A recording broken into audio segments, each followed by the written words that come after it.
Hey everyone, and welcome back to my channel. Today I want to start the vlog for the second half of July. I'm currently participating in a readathon called Gamenightathon that is hosted by Cleo over at the channel Bemuse Bookworm, which I will link down below. And I'm in the middle of two very big fantasy books that I'm reading for other vlogs. So I think this beginning might be a little bit boring, but before I show you those books, I quickly want to show you where I'm at right now with the readathon board, just in case you're interested. So this is the board at the halfway point of the readathon. So I'm currently working on the next role, which I will fill with Ruin of Kings. This is the first book in the Course of Dragons series, and I had no idea what this was about going in. I knew that this has quite a unique writing style, where we have two characters who meet in a prison and they kind of tell each other the story of one of those characters. But now I'm about a quarter of the way in, so I have definitely figured out a little bit more of what is going on. But yeah, we have this character called Kirin, I think. I don't know how to pronounce the names because I don't have the audiobook. But basically, at the beginning of the story, he's in prison and he's talking to this magical being called Talon. And Talon kind of can eat up memories in a way from other people, and so she's like, yeah, Kirin, please tell me your story. And he's like, yeah, I don't need to tell you, you already know it. But she's like, no, tell it. So he starts telling his story, but then she jumps in and she's like, well, from all the memories I have, I think it goes differently. And so you have these like two timelines with these two narrators. One is in first person, one is in third person. And then you also get footnotes, because this is kind of like a transcript, kind of a report, I would say, on what these two talked about. So you have a third person kind of footnote the text as well. So the narration style is quite interesting. And the thing is that Kirin seems to be, from the back of the book, a lost son of a prince who was a traitor or something like that. And so he is kind of like this like street urchin kid who has yeah, more important blood than he thought he would. But then the book also says, like, what if you're not the hero? So we'll see where that goes. We do have quite a lot of action in this first quarter already.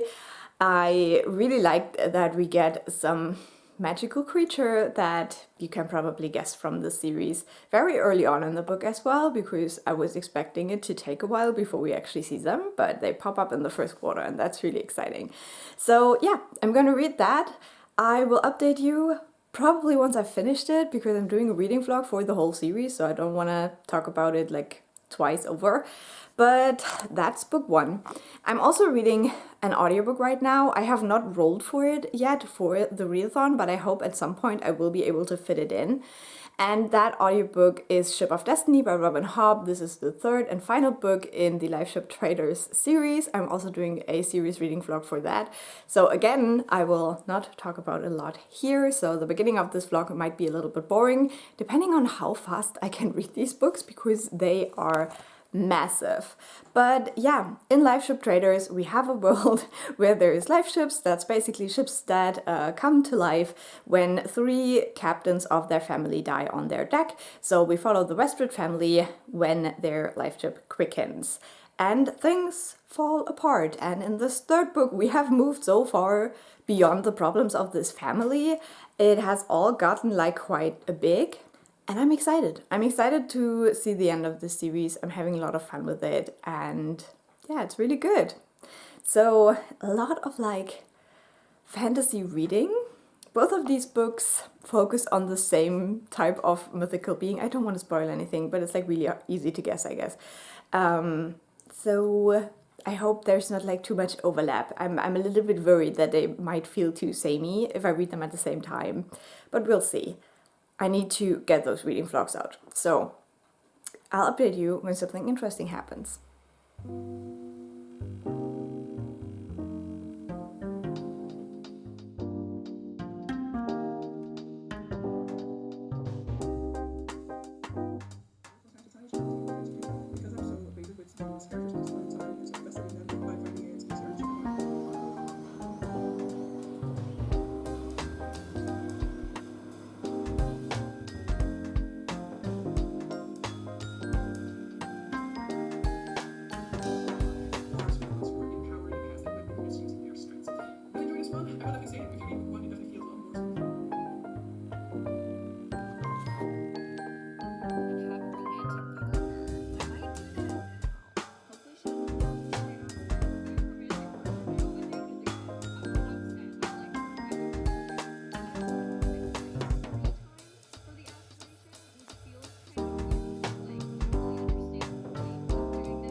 So today is the 22nd of July and I wanted to give you a quick update. I feel like this vlog is a little bit more boring than the first one for this readathon, just because I am reading like big books that take a long time. But let's update you on those big books. So I'm currently listening to my audiobook of Ship of Destiny. I am about a third of the way into that, so about 300 pages or 3 like spaces if you want to count it like that. I will continue listening to that. I will not finish it this month, but that's totally fine because I only need to read like 600 pages of it to get the maximum count that I need for the readathon. That is a slow process, but I'm chipping away at it every day, so that's going quite well and I am enjoying my experience with this book, even though if you've ever read Hobb, you know that for a long time things will just get worse and worse for the characters before we can start to see them get any better. And then I'm now also 300 pages into Ruin of Kings. Again, that would mark 3 spaces for the readathon. I do plan to continue on with this, but this is not like a high priority for my strategy for the readathon. So we're gonna take a little bit of a break. I will talk about that in a second. But this one is going really well so far too. I really enjoy this book. There is a lot of like messed up family dynamics in this one, which I do really enjoy, but because these characters are talking about people they know, it can get a little bit overwhelming with all of the names. You don't really get a lot of explanations who's who. So yeah, I'm a little bit more than halfway with this, so definitely want to continue having fun with this, but it's also a very dense read. I thought I would be much quicker reading this. I actually thought I would be able to finish it this weekend, but the way I'm reading this, I'm just slow with this one, and so it's not the perfect readathon book, and that's why I need a little bit of a break. Okay, so Ruin of Kings is my 4th roll, so I think it is time to roll for book number 5. So let's do roll number 5.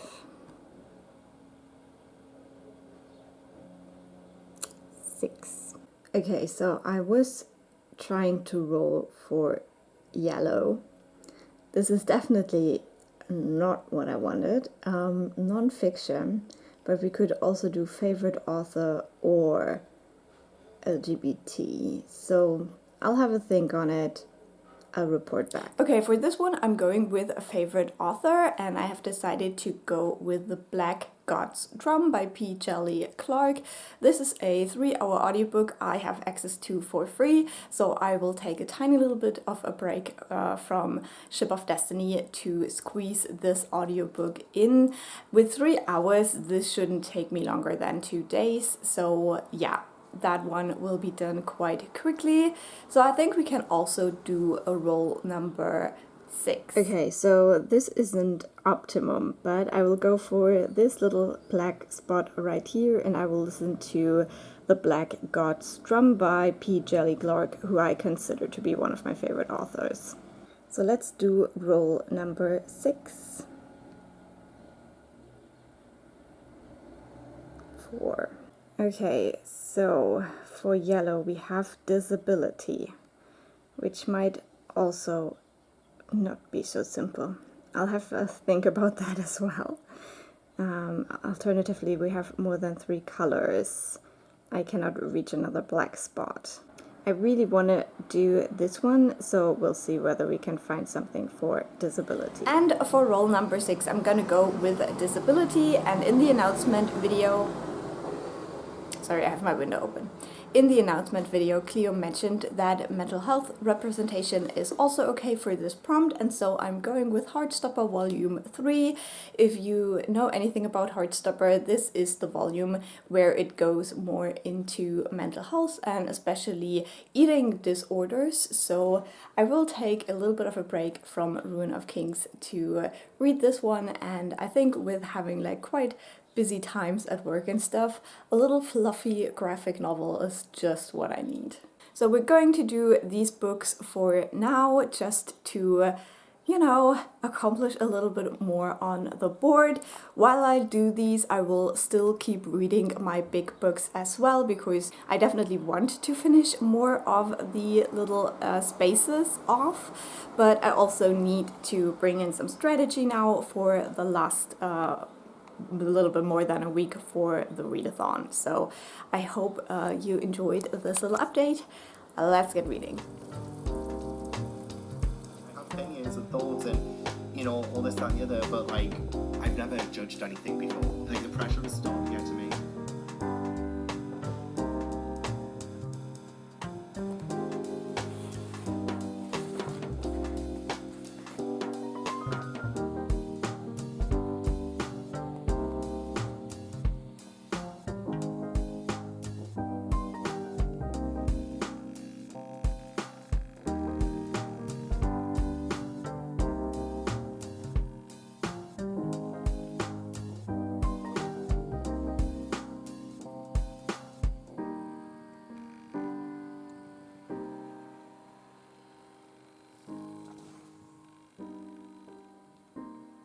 So today is the 24th of July and I just finished my audiobook The Black God's Drums by P. Djèlí Clark. I really enjoyed this audiobook. I am a sucker for the meddling gods trope, so this was perfect for me. In this one we follow a young girl in a kind of like alternate history kind of fantasy setting. Yeah, where history is just influenced by gods as well. And we have this young girl being in touch with a goddess called Oya, who is like a goddess of wind. And she, the little girl, gets sucked into kind of a dangerous plot. So this is a steampunk world set in the late 1800s in the US. I must confess that I don't really know a lot about the history of the US during that time, so I can't really tell you where it was like accurate or where things were an alternate history. But yeah, I really enjoyed it. I think the characters were quite interesting. We do have a very interesting like second important character who is a queer black woman with a disability, and she is a very fierce like captain of an airship. So yeah, this was just lots of fun. I think for a little novella it did what I wanted it to do and I gave it 4 stars. Now that means we can roll one more time, and I think I just counted and I think I just got a little bit lost, so we'll see whether the numbers I say are correct, but this should be roll number 7 if I have not miscounted, so let's do that. And here goes roll number 7. And now for that we got the mood read, and I'm gonna fit in Ship of Destiny by Robin Hobb here. I will continue with this audiobook now, and I hope that I get to 600 pages by the end of the month, which should be doable because I'm quite a ways into it already, and yeah, I still have a week to listen to it. So we'll see how much I can get done with this one, but I hope it will give me some good points as well. National Convention, the worst thing to happen to Milwaukee since Jeffrey Dahmer. This week saw the usual pageant of prominent politicians on stage.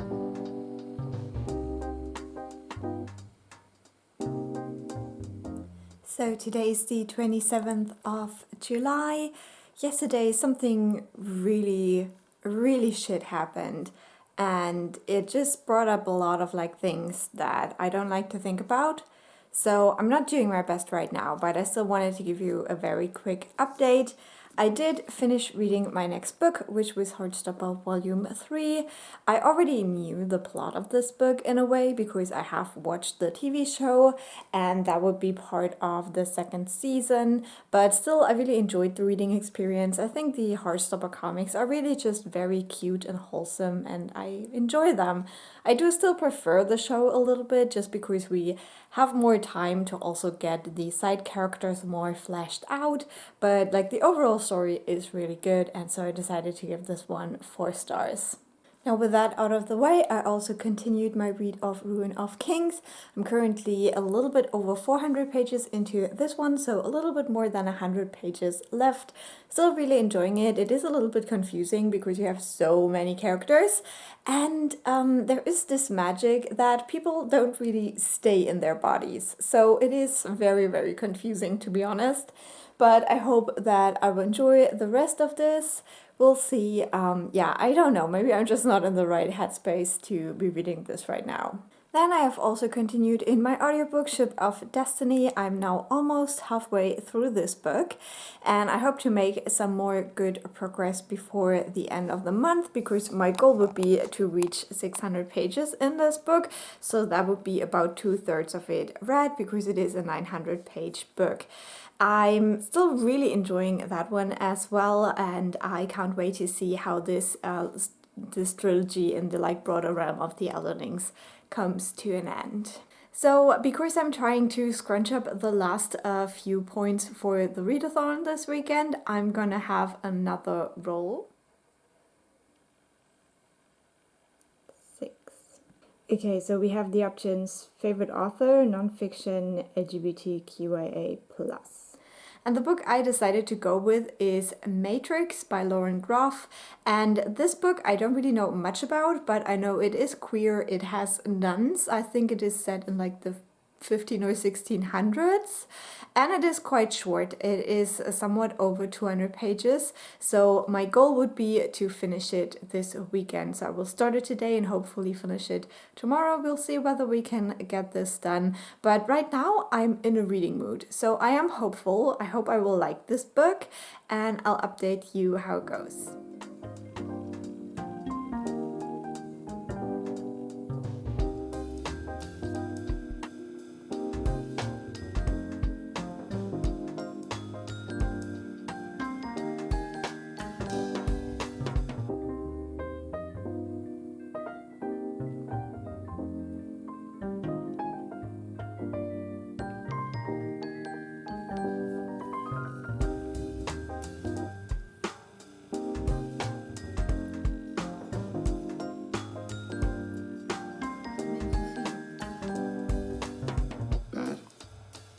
Descriptive words.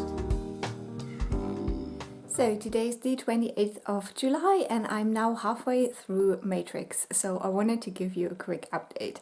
Now, with what I said yesterday, I was a couple hundred years off, because this is actually set in the 12th century, and we're following a young woman who is the bastard child of I think it is the King of England and France. Now, my history is a little bit wonky during that time, but she is a bastard child, and so she is sent to this monastery to become a nun, but also to run the monastery when she is a teenager. And we basically follow her through life with this task. I really enjoy it. It is very, very gay, which is something I was looking forward to. We do have a lot of female emotions, not always love, but things. Yeah, I'm really liking it. The main character is very interesting because she's obviously very hurt by this decision that she has to go to the monastery, and this decision is brought to her by the woman who she is in love with, and that is the queen of the time. And so she at first tries to win her place back at court, and when that doesn't work, she decides to make this the best monastery there ever was, so that the queen can see what mistake she made. Now, at the halfway point, we get introduced to some visions that I'm not quite sure what's going to happen. I really liked the beginning. It was very much just historical fiction, but very gay. But now we get these more, supernatural aspects to it, these visions, and the life at the monastery changes because of that. So I'm intrigued to see where it goes, but I'm also a little bit worried about that. So I'll let you know when I finish the book. So today's the 29th of July, and yesterday I finished reading Matrix by Lauren Groff. I really enjoyed this book. I gave it 4.5 stars. It wasn't quite a 5-star feel to me, but I just really liked what it did. Now, this has received kind of like mixed reviews, I would say, because a lot of people who expected this to be historical fiction were seemingly disappointed by it. And I absolutely understand that, because if you expect like a traditional historical fiction about nuns, you will not get that here. This is much more of a literary fiction book that focuses on a historic time period. It reads very modern, and you definitely see that this is like a modern view on what this life could have been like. So I wouldn't say it is not well researched, but just the way the story is told, the themes that it picks up are very much modern. It still elicited quite a lot of feeling on my side. I really felt for the main character. I really enjoyed reading about her. And we just get this like overview of her life in this monastery. So we basically follow her from the moment she gets there until her life ends. And yeah, so these couple of pages, and it's really not that long, it's like 200 and some pages, they basically span her whole life, and we do have these kind of points where we focus in a little bit more. Now, in my halfway update, I mentioned that there is something I didn't really know how I felt about, and the way this was wrapped up in the end was very interesting, and I definitely did enjoy that in a way, because yeah, it shows that sometimes, you know, great minds do great things, but if there's no one to pick up the torch, it can just get lost in history. And I thought that was such an interesting perspective to take with the ending of that book. And just overall, I had a great time reading this. I think the writing style definitely took me a little bit to get into. She uses some words that I'm not very familiar with, and then also the sentence structure was sometimes a little bit different than I'm used to. But overall, I had a great time reading this book, and I definitely want to check out more by Lauren Groff. Now, for the last 3 days of the readathon, I'm now going to concentrate on my 2 ongoing books. I have less than 100 pages left in Ruin of Kings, so my hope really is that I get to finish this before the month is over. It doesn't really make sense a lot for the readathon, but yeah, just for me personally, I like finishing books before the end of the month. And then I said before, with my audiobook, I want to get to about 2/3 of the way in. I would have to listen to another 5.5 hours of it, I think. So that is quite a lot for 3 days for me. We'll see how it goes. I'll try my best, and I update you when something interesting happens.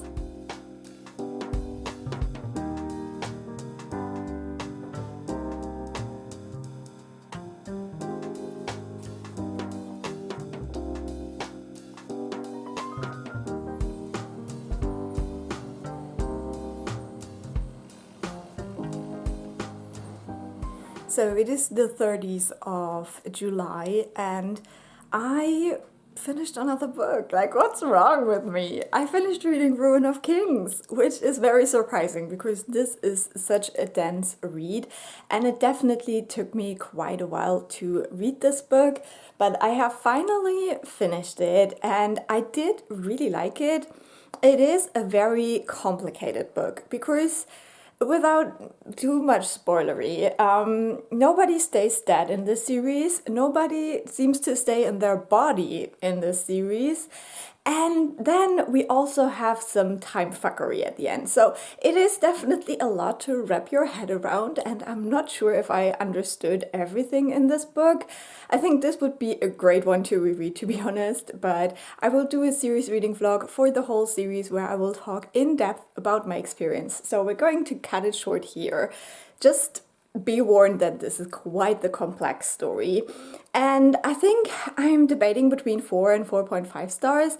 I think that the ending was definitely quite intriguing, and it was hard to put it down last night, and I immediately went to read the rest of it this morning before work. So I applaud the author for what she did here, but still I'm not quite sure, because I wrote for enjoyment, I'm not quite sure if it is really a 4.5 star. I will think about it a little bit more. but it was really good, and I am very excited to read more of this series in August. So that means it is time for roll number 9. 2. So we have animals, randomize, or under 300 pages. And for this one, we're going with under 300 pages, if I remember correctly now. And I want to read, I think it's called The Little Prince. This is a German edition. It is just over 100 pages, so it counts. And this is a reread for me. I have read this before, but since I have read it a couple of years back, I have also heard that there is some racist language in here, which I did not encounter in the first read, and I just wanted to reread this and see whether it is actually in this translation, because it has been cut out of some of the books I've heard. But this is also for a little reading project that I want to do this year, where I reread 4 of my 2018 favorite books, and that was on that list, so we're gonna see whether this still is a favorite. Today I also want to go to a different city to meet up with a friend, Vanessa. I've mentioned her before, I will link her channel as well, and we will probably go to a bookstore, which might not be so smart, we'll see. But yeah, on the train I'm planning to read this.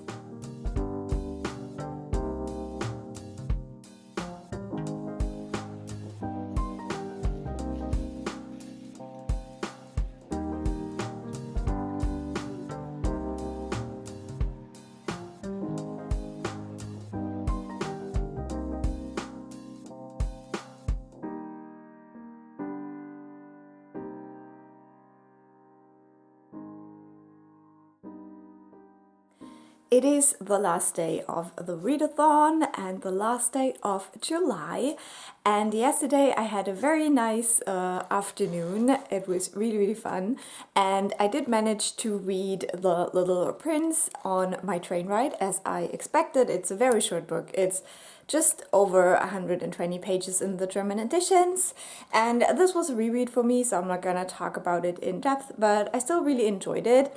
I'm still trying to figure out if there is like something like literally racist in this book, or whether it is just the use of the N-word that people find offensive. I'm still not quite sure, because that's the only thing I noticed in my copy of the book, but this is obviously also the German translation, so this one only had the N-word once in it. So yeah, I'm still unsure about this. I gave this 4.5 stars on reread. I think, as with like many older children's books, it is sometimes difficult to decide whether this would be a good read for a child, and I have only read this as an adult, so I can't really speak to that. But as an adult, I still really enjoyed this book, because it just explores like different things that adults get obsessed with, and how sometimes we forget to see what is really important. And there is this like really famous quote that is something like, the important things you cannot see with your eyes, you can only see them with your heart, and that's basically the thing about this book.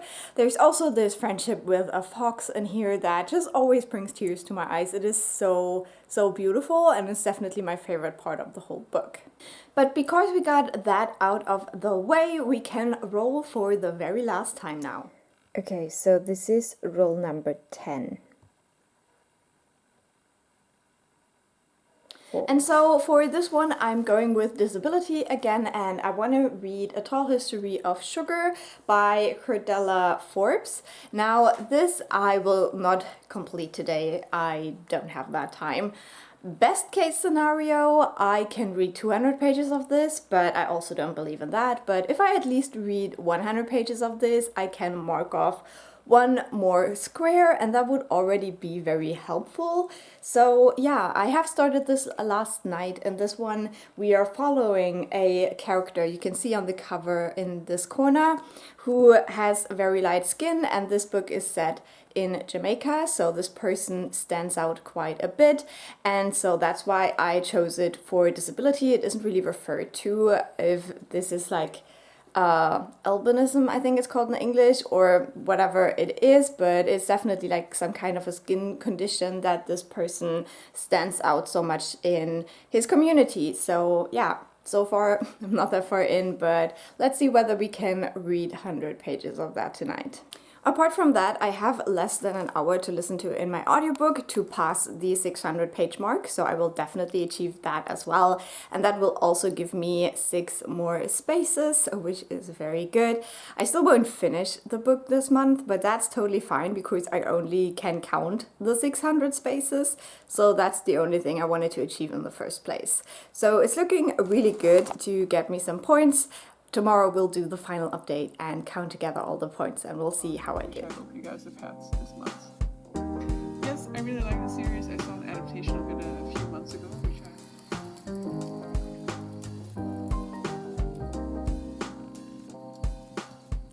It is the 1st of August, and with this we have come to the end of this readathon. Last night I did manage to reach page 100 in A Tall History of Sugar, so I could count this at least and get some extra points that I definitely needed. I will show you my board in a second, but this book is definitely a little bit odd. We're following this boy who is found in the weeds near the sea, and he basically has this like skin condition that he is like very, very light skinned, but also that his skin is like very fragile, that he gets hurt quite easily. And yeah, we see his childhood in this first 100 pages basically, and the special bond that he forms with a young girl who is 1 year older than him, and they meet in school and build a very interesting friendship, and they see each other as twins. So I am intrigued to continue with this, but it's also, yeah, just a bit odd, like the way it's written and some of the aspects of it just feel a bit random to me. So we'll see. I'll keep continue reading this in August. And I also reached page 600 in my audiobook, Ship of Destiny. I'll also continue with that in August, but I'm really enjoying it. And I could also count it for the readathon in the way I intended, so that was very good. And yeah, I'm gonna show you my board now. So here is what my board looks like at the end of the readathon. I think I did quite well. And here you can see my points. I finished with 38 points and over 3,000 pages read, which is quite interesting because I never really tracked that for a month. I logged 10 books. Out of those I have finished 8, but you don't have to finish to log them. You can see I filled 33 spaces with that. I had 7 books that matched the prompt color, like the cover matched the color of the prompt. Then I finished 17 points through the columns, and I reduced this penalty to -10 because I read 2 of the story prompts, and I also got 7 like penalty points because I read more pages than I needed to read. So yeah, that's it. And that's all that I have for you. So I really hope you enjoyed this vlog. I hope you had fun watching me do all of the roles. It was definitely interesting to have this like random aspect to my TBR in July. I wouldn't do it all the time, but it was definitely refreshing. I still wished I could have fit more of my like TBR books like that I actually own on this TBR. I had to get a lot from the library to fit the prompts, so that just didn't help with my overall goals, but still I think I fit a lot of the books that I wanted to read onto this. So I'm happy. I hope you had fun, and I'll talk to you very soon. Bye!